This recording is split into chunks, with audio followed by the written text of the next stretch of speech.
जय हिंद। बीजेपी सत्ता के लिए और सीट के लिए कुछ भी कर जाने के लिए तैयार है।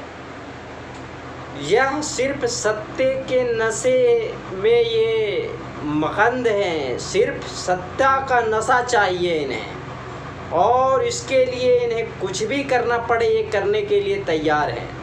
चाहे संविधान को ताक पे रखना पड़े या संविधान को तार तार किया जा रहा है। संविधान को बिल्कुल कुछ भी संविधान का ऐसा बिल्कुल यूज ही नहीं किया जा रहा है। चुनाव आयोग बिल्कुल सो रही है मगध में। चुनाव आयोग एक्शन नहीं लेती।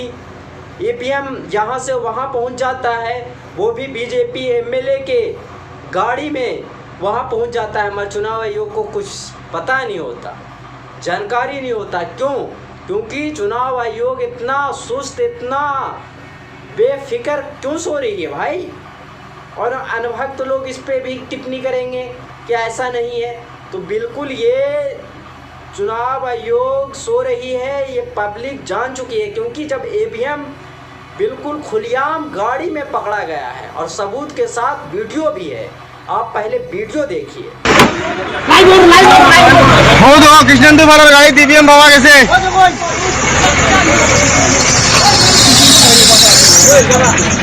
गाड़ी नंबर हो देखो না না আর দেওয়া না প্রশাসনটা ফোন করুন, প্রশাসনটা ফোন করুন, আমার কাছে নাম্বার তো নাই। দে দে দে ভিডিও না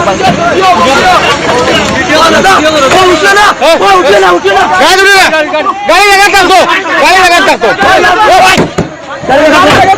एसपीडीसी ने फोन करो, गाड़ी वीडियो करो, गाड़ी वीडियो। तो सबूत है, बिल्कुल सबूत है। उसके बाद भी अनभक्त लोग विश्वास नहीं करते हैं, तो उनका कोई इलाज ही नहीं है।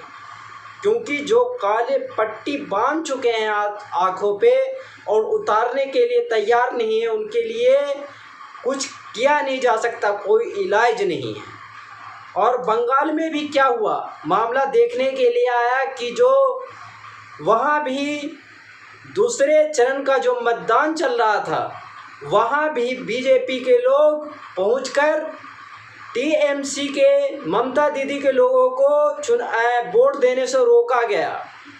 फिर वहाँ ममता दीदी पहुंचकर और चुनाव आयोग को पत्र लिखे और उसके बाद वहाँ से अपना दूसरे बूथ पे गए। ये आप देख सकते हैं, चुनाव आयोग बिल्कुल सो रही है। चुनाव आयोग के सामने ऐसा होता है और चुनाव आयोग एक्शन नहीं लेती। आप इसे पढ़िए। ममता दीदी ने आरोप लगाया है, उसके बाद नीचे आप पढ़ लिए। उन्होंने आरोप लगाते हुए कहा गृह मंत्री खुद सीआरपीएफ, बीएसएफ और अन्य जवानों को यह निर्देश दे रहे हैं कि वे सिर्फ बीजेपी और उनके लोगों की मदद करें। मैं चुनाव आयोग से उनकी चुप्पी के लिए खेद प्रकट करती हूँ। आप बड़ा है, आप पढ़ लीजिए इसे। तो ये देख लीजिए ये क्या हो रहा है। इन्होंने ये कहा कि इन्होंने ये भी कहा कि हमें अपना चुनाव हार जीत से हमें लेना नहीं है। हमें जो संविधान को तार तार किया जा रहा है, संविधान की मूल भावना को बिल्कुल ठेस पहुंचाया जा रहा है, इसके लिए हमें ज़्यादा तकलीफ है। तो ये ममता दीदी ये कह रही हैं।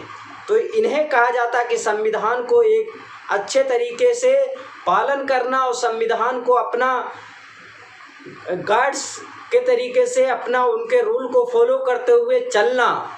तो ये मतलब कि बीजेपी अपने सत्ता के लिए कुछ भी करने के लिए तैयार है। और ये जो गाड़ी पकड़ी गई है ना, ये गाड़ी किसी और आम जनता का भी नहीं है, बीजेपी की ही गाड़ी है और बीजेपी के एमएलए की पत्नी की गाड़ी है। और ये बताइए कि एक एमएलए की गाड़ी में ये ऐसा ईवीएम पकड़ा जाता है, मगर चुनाव आयोग सोती रहती है, एक्शन नहीं लेती। आयोग उन्हें तुरंत बर्खास्त कर दिया जाए। ऐसा चुनाव आयोग क्यों नहीं कर रही है? और पार्टी के लोग भी उनको सपोर्ट कर रहे हैं, बर्खास्त नहीं करते। हमारे संविधान ऐसे करने वाले लोगों को बर्खास्त करने चुनाव आयोग को अधिकार देता है कि बर्खास्त तुरंत कर दिया जाए, मगर चुनाव आयोग तो मगन है, सो रही है, कैसे करेगी? तो इसलिए जागो बे, जागो तुम लोग। और नहीं कहूँगा कुछ, और लोगों तक ये वीडियो को पहुँचाओ, तब समझ में आया। अगर एहसान मत करना अगर तुम्हें लग रहा हो कोई तो। जय हिंद, जय भारत, अल्लाह हाफिज।